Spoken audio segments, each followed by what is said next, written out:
तो देश भर में आम चुनाव को लेकर खासा उत्साह देखने को मिल रहा है। वहीं यूपी में भी आम चुनाव को लेकर काफी ज्यादा उत्साह है। पीलीभीत और रायबरेली यूपी की हॉट सीट मानी जा रही है। पीलीभीत में बीजेपी ने वरुण गांधी का टिकट काटकर जितिन प्रसाद को दिया है। वहीं अगर समाजवादी पार्टी की बात कर ली जाए तो समाजवादी पार्टी द्वारा भगवत शरण गंगवार को लोकसभा चुनाव पीलीभीत से प्रत्याशी के रूप में उतारा गया है। अगर बसपा की बात कर ली जाए तो बसपा द्वारा पीलीभीत लोकसभा चुनाव में प्रत्याशी के रूप में अनीस अहमद उर्फ फूल बाबू को चुनावी मैदान में उतारा गया है और चुनावी माहौल को देखते हुए सभी पार्टियों के प्रत्याशी कोई भी कोर कसर नहीं छोड़ना चाहते हैं। जमकर प्रचार करने में जुटे हुए हैं तमाम सियासी दल और आम चुनाव को लेकर देश भर में उत्साह देखने को मिल रहा है।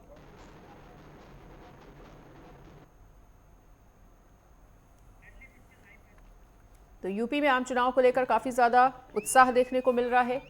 यूपी से ही होकर गुजरता है दिल्ली का रास्ता। ऐसे में बीजेपी भी अपनी तरफ से कोई कसर नहीं छोड़ना चाहती है इस चुनाव को जीतने के लिए और तमाम प्रत्याशियों के पक्ष में मतदान करने की अपील करते हुए नजर आ रहे हैं सीएम योगी आदित्यनाथ खुद। यूपी की पूरी कमान लोकसभा चुनाव की सीएम योगी आदित्यनाथ ने ही संभाली हुई है और जगह जगह जाकर वो धुआंधार प्रचार करते हुए भी नजर आ रहे हैं। और ऐसे में अगर पीलीभीत की भी बात कर ली जाए तो पीलीभीत में भी जो कार्यकर्ता हैं और तमाम सियासी दल हैं वो काफी ज्यादा उत्साहित नजर आ रहे हैं। पीलीभीत और रायबरेली यूपी की हॉट सीट मानी जा रही है और ऐसे में आम चुनाव को लेकर इन दोनों ही जिलों में काफी ज्यादा उत्साह देखने को मिल रहा है। यूपी में आम चुनाव को लेकर भारी उत्साह, जिसकी एक बानगी इन तस्वीरों में भी देखकर आप देख सकते हैं। और यूपी से ही होकर जिस तरह से दिल्ली का रास्ता गुजरता है, ऐसे में यूपी की सभी सीटों को फतेह करने के लिए बीजेपी सहित तमाम सियासी दलों की जो तैयारियां हैं वो लगभग पूरी हो चुकी है। पीलीभीत से बीजेपी की तरफ से वरुण गांधी को टिकट दिया गया है और भगवत शरण गंगवार सपा प्रत्याशी के रूप में है। वहीं आपको बता दें कि आम चुनाव को लेकर देश भर में काफी ज्यादा उत्साह है। बीजेपी से जितिन प्रसाद को टिकट दिया गया है, वरुण गांधी का टिकट काटकर, और भगवत शरण गंगवार सपा के यहां पर प्रत्याशी हैं। आपको बता दें कि आम चुनाव को लेकर यहां पर काफी ज्यादा सभी पार्टियां उत्साहित नजर आ रही हैं। पीलीभीत और रायबरेली की जो सीट है वो काफी ज्यादा यूपी की हॉट सीट मानी जा रही है। ऐसे में इन दोनों ही सीटों पर बीजेपी की तैयारियां भी पूरी, अन्य सियासी दल भी ताकत झोंकते हुए। वही भगवत शरण गंगवार सपा के यहां पर प्रत्याशी है पीलीभीत में। और इसी बीच हमारे साथ विजय सिंह रायबरेली से जुड़ चुके हैं, उनका रुख करना चाहेंगे। तो विजय, रायबरेली की सीट जो है वो काफी ज्यादा हॉट सीट मानी जा रही है। तमाम पार्टियों ने अपनी पूरी सियासी ताकत झोंक दी है इस सीट को जीतने के लिए। बीजेपी की क्या कुछ तैयारियां?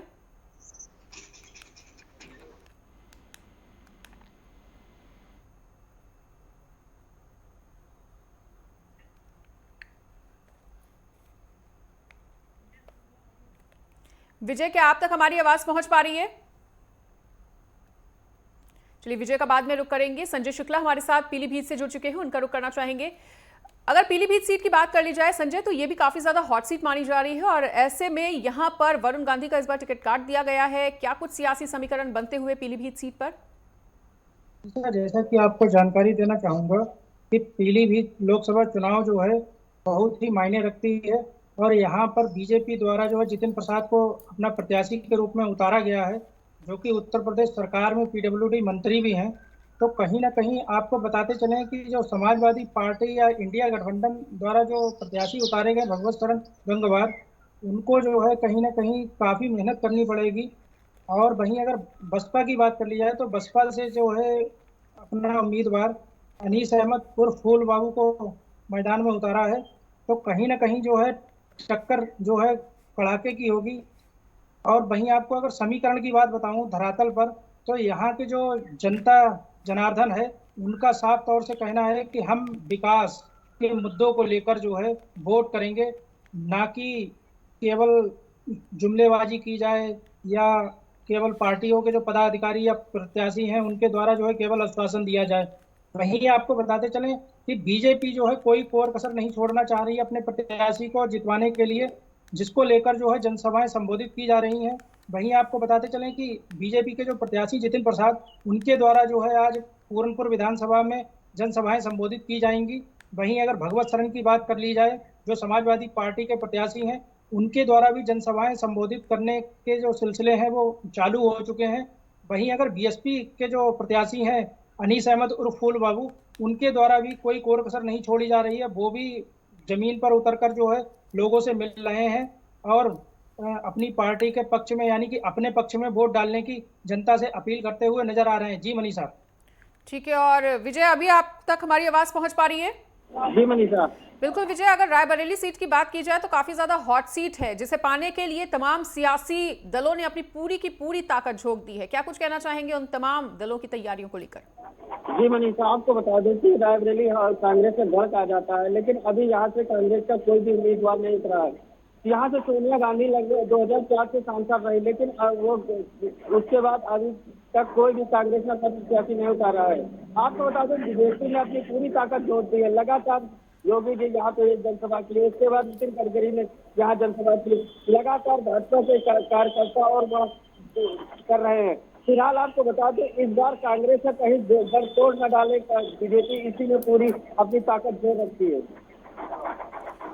बिल्कुल विजय, तो वाकई में काफी ज्यादा हॉट सीट है ये। और एक बार फिर से रुक करना चाहेंगे संजय का। संजय, अगर हम पीलीभीत सीट की बात कर लें तो जो मुकाबला है वो लगभग दो पार्टियों के ही बीच देखने को मिल रहा है, एक कहीं ना कहीं बीजेपी और दूसरा कांग्रेस। ऐसे में सपा और बसपा अपने आप को कहां देखती हैं?